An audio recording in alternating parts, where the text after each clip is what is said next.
এই যে আমি একটু আপনাদের দেখাই অ্যাক্সিডেন্ট যেটা হয়েছে।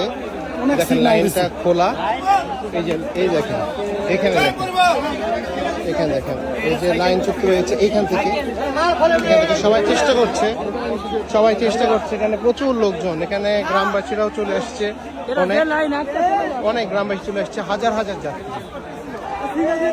হাজার হাজার হাজার হাজার হাজার হাজার যাত্রী ওখান থেকেও যাচ্ছে, এখানে যে হেলে গেছে এখান থেকে, এখানে দাঁড়ায় থাকাও রিস্ক। ওদিকে বগিগুলো একটু ঠিক আছে, ওদিকে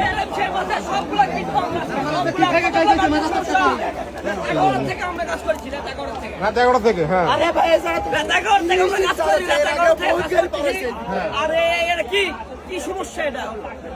কতগুলো মানুষের সমস্যা হলো? এলএম সাহেবের রেলের যতগুলো স্টাফ আছে, এলএম সাহেব যতগুলো আছে সবগুলা পাবো আমরা, সবগুলা এলএম সাহেব এবং গার্ড সাহেব সিগন্যাল দেওয়ার পরে কেন তারা এগুলা কাজ করলো? কেন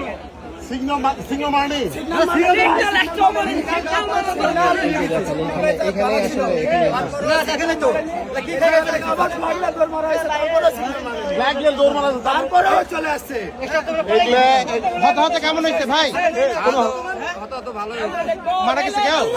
মারা গেছে কেউ?